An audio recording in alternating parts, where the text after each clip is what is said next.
Magandang araw mga kaibigan. Nako mga kaibigan, mainit itong pag-uusapan natin. Sa wakas, kargador, babaliktad na. Marcoleta at Cayetano, dinikdik ng kaso. Mike Defensor, timbog agad, walang piyansa ang kaso. Konektado pa sa Pogo. At Senadora Amy, nagpakalat na naman ng kahihiyan. Grabe mga kaibigan, natataranta ang kampo ni Piluca at Cayetano matapos idamay sa kaso na isinampa ni former Senator Trillanes. Ang matindi, posible pang bumaliktad ang 18 kargador matapos gamitin sa mundo ng politika. Abay ngayon parang iniwan lang sila sa ere. Paano naman kasi, timbog na at patong-patong na kaso ang kinakaharap ni Mike Defensor. Qualified human trafficking. Walang piyansa ang kasong ito. Pero mayabang pa din itong si DDS Mike Defensor kung ano-anong patutsada ang paninisi sa gobyerno. Kaya naman sinampal ng matitinding ebidensya itong si Mike Defensor na konektado din umano ang negosyo sa Pogo. Nako, abangan nyo po yan. Pero bagong lahat, pakilike muna ang ating video, pakishare na din po at subscribe na po kayo sa ating channel. Unahin na po muna natin ito mga kaibigan. Natataranta ang kampo ng Cayetano at Piluca matapos aksyonan ni dating Senador Trillanes ang kanilang mga kabalbalan. Pakinggan po natin to. Hindi lang ang 18 Maleta Boys ang muling sinampahan ng kasong cyber libel ni former Senator Antonio Trillanes. Pati ang mga senador na sina Alan Peter Cayetano at Rodante Marcoleta. Dawit din. Paliwanag ni Trillanes na Cayetano at Marcoleta ang nag-facilitate at nagbigay raw ng direktiba sa mga dati manong bodyguard ng puganteng si Zaldico na maglabas ng mga alegasyon laban sa kanya. Tinutukoy ni Trillanes ang Blue Ribbon Committee hearing ng Cayetano Block noong June 4. Gate ng dating senador. Wala ng authorities na Cayetano at Marcoleta para gawin ng naturang hearing, kaya wala silang parliamentary immunity. Naganap ang pagdinig isang araw matapos italaga sa Senador Win Gatchalian bilang acting Senate President. Inulit nila yung mga kasinungalingan na sinabi nila na nagbigay sila ng mali-maliatang pera sa akin para doon sa ICC. Hindi po totoo yun, kaya bawat salita, bawat okasyon na sasabihin nila yung kasinungalingan na yun, magpa-file po ako ng kaso sa kanila. Marso na unang magsampa si Trillanes ng reklamong cyber libel complaint at perjury laban sa Maleta Boys. Dawit din ang kanilang abogado na si Attorney Levito Baligod at si dating Congressman Mike Defensor. Kaya itong mga 18 ex-bodyguards na to, habang patuloy sila nagpapagamit doon sa mga political backers sila, meron silang kakaharapin na consequences. Tama lang yan, di ba mga kaibigan? Kasuhan itong mga DDS senators na to. Oo, sobra kung magpakalat mga kaibigan eh. Senador na yan ha. Pero ang tindi. Oo. Ang tindi mga kaibigan magkalat ng kabulastugan. Kaya okay sana eh kung itong si former Senator Trillanes ilagay bilang DILG Secretary. Di po ba? Palitan itong si John Vic Rimulya. O kaya naman sa ibang ahensya na konektado sa pagpapanagot sa mga kawalanghiyaan ng mga politiko. Kayo po ba mga kaibigan, pabor ba kayo na isama ni Pangulong Marcos bilang isang cabinet members etong si dating Senador Trillanes? Mantakin nyo naman mga kaibigan. Kaya pala, panay livestream ni Cayetano. Aso daw ng Malacanang si former Senator Trillanes. Kung ano-ano mga kaibigan yung bintang nitong si Cayetano. Tapos isa pa to mga kaibigan. Isa pa to, itong si Babalina Amy mga kaibigan. Nagpapakalat na naman ng mga kahihiyan. Panay tanggol sa kanyang kaalyadong si Piluca. O eto, anong sabi niya?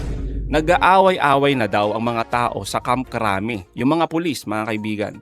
Dahil wala daw umanong gustong umaresto kay Marcoleta. Walang ya mga kaibigan, ka-fake newsan. Wala pong ganyan. Paano aarestuhin si Marcoleta? Wala ngang warrant of arrest. Di ba mga kaibigan? Common sense parang si Pia Cayetano. Si Digong nga inaresto, si Marcoleta pa kaya? Diyan pa lang mga kaibigan eh. Halatang halata. Natatakot na ang kampo nila. Paano kasi? Posible kasing bumaliktad itong mga 18 kargador. Pakinggan po natin to. Sa tingin nyo, Sentry, hindi kaya pag nag-ipon-ipon tong lahat, parang maipit at maiwan sa wala itong 18 at baka mamaya, pati pang paabogado, problemahin din nila. Dapat lang ho, no? Kasi ganito po yan. Naiintindihan ko yung kalagayan nila na medyo gipit sila at kaya very vulnerable sila. Pero at the same time, nagpagamit sila eh. May karampatang consequence yan. At yun naman yung sinasabi mo, Sandro, na yung doon sa ibang appearances nila, yung iba lang yung nagsalita. Pero doon sa affidavit kasi nila, pinagkaisa nila lahat eh. Parang shared knowledge yun. O ngayon, pagka sinabi nila doon sa kanilang depensa na hindi ko naman sinabi yan eh, gagamitin naman yun doon sa isang kaso nila na sinabi nila na ito lahat ang kaalaman namin. Joint affidavit eh. At dahil Kaya nga, yes. hindi nila alam kung saan sila susuot dito. Oo. At dahil nga sa sa patong-patong na kaso, posible maging pressure ito sa ilan para bumaliktad na, kumalas na, sir? Nasa sa kanila yon. Nasa sa kanila yon kung gusto nila ng redemption, di umamin sila kung sino ba yung nakipag-usap sa kanila, sino yung nangako sa kanila ng kung ano man, kapalit niya ang mga sinasabi lang. Kasi alam niyo, very basic. Sana lang kung ganyan din lang naman na gagawa sila ng mga kwento, sana magaling sila mag-memorize. Kasi nagkabuhol-buhol na Di ba? Sasabihin dito, next, wala pala. Ngayon, dun sa akin, ang sinabi, noong una, $2 million yung binigay ko. Ngayon, lumalabas $6 million na. Kasi 6 na maleta daw eh. Paano yun? Ano ba talaga? Di ba? Ano lang, ang problema, hindi alam nitong 18 na ito, yung pinasukan nila. Yun lang. Akala nila na parang social media engagements lang yan na pinupuri sila, binobola sila ng mga DDS. Pero yung mga yan, sa korte, wala yung mga yan. Kahit na ilang engagements ang ibigay sa inyo dyan, ilang papuri ibigay sa inyo dyan, pero sa korte kayo lang. Ngayon, yun na yung opportunity nila. Sige nga, Aber, pakita nyo lahat ng katibayan nyo. Yun ang gusto natin mangyari dito. Aamin at merong bibigay dyan, aamin dyan na nagamit lang siya kung ano man ang dahilan, di doon guguho lahat yan. Tama naman, di ba mga kaibigan, yung sinasabi dito ni Sentry? Lalo ngayon, talagang magigipit ang 18 kargador.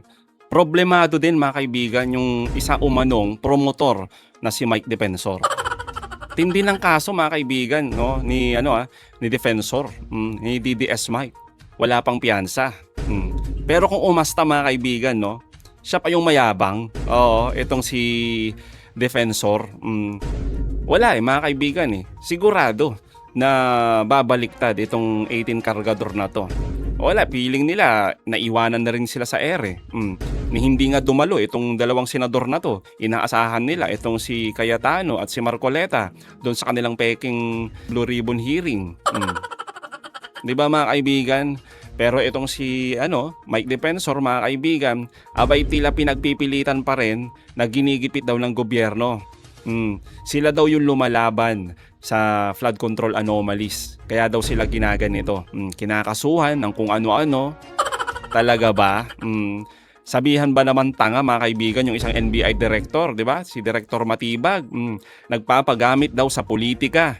Hindi daw marunong mag-imbestiga. Malinis naman daw yung kanyang mga negosyo. Para daw ito sa taong bayan. Talaga ba? Puro palusot, mga kaibigan. Gas-gas na po yung ganung rason ni DDS Mike.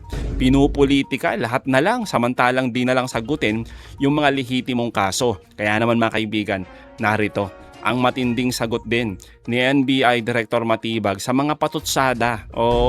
Nitong si DDS Mike Defensor. Ang tindi po nito. Lalo na yung connection niya sa Pogo. Nako, eto mga kaibigan. Alam po ninyo, ang tao titingnan niya, sino kaya yung mas bobo? Yung may ebidensya ay pinakikita o yung gumawa ng kumpanya na gagawa ng illegal na gawain, inilagay mo lahat yung pamilya mo dyan. Inilagay mo sa harm's way yung pamilya mo, hindi po ba? Ganun po talaga yung mga taong walang isasagot sa solidong ebidensya at argumento. Ang sasabihin na lang niya, bobo yan, tanga yan, ganyan po. Then calling na lang, ad hominem, yun na lang po sasabihin. Sisirain na lang po na ganun. Ang dapat po niya sagutin, simple lang, totoo ba o hindi na nagkaroon ng human trafficking? Totoo bang ikaw ang may-ari ng mga kumpanya na ito na may kinalaman at may control sa pangyayari ito? Wala nang po siyang sinabing gano'n. Ang sabi lang niya, yung blueprint daw, ganito, ganyan, official document po yan So okay lang po yon. kasi yun na lang naman ang pwede nyo sabihin. May nilabas pang bago, ano daw po tayo, Melvin Matipag. Parang ganun po. So okay na lang kasi hanggang name calling na lang po eh. Wala po siyang ebidensyang mailalatag. Mahirap naman po yung gagawa tayo ng illegal na bagay. Pag nahuli tayo, sasabihin natin politika. Lagi ko po sinasabi yan, kung halimbawa may isang grupo na gusto gumawa ng illegal na bagay at depensa pala yung politika, di ka pala dapat hulihin, eh di ang gagawin ko, mag-organisa ako ng mga grupo rin, nakasama ko, lalabanan ko yung gobyerno para pag hinabol yung illegal kong gawain, may depensa ako ng politika. Hindi po ganun ng dapat sistema natin. Sumunod po tayo sa batas.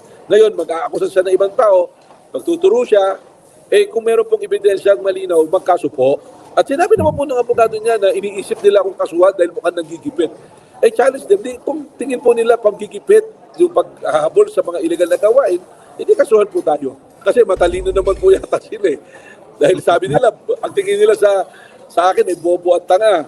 Pero ang sasabihin niya, hindi naman yung NBI yung sinasabihan ko. Ang hindi niya po naintindihan, ako, director, pero yan po, lahat dumadaan sa proseso. May nag-iimbestiga po, may agent on file. Bago po i-file, dadaan po sa aming legal. Ang huling ihintuan po niyan, yung opisina ko eh. Kaya nga po, 2 buwan na inimbestigahan yan eh. So ngayon, parang ang ginagawa niya, umaapilis siya sa emosyon na hindi ako galit sa NBI. Si Atty. Matibag lang naman na nagsasamantala dyan eh. Ang hindi po niya naiintindihan, yung buong proseso, dumaan po sa proseso ng NBI yan.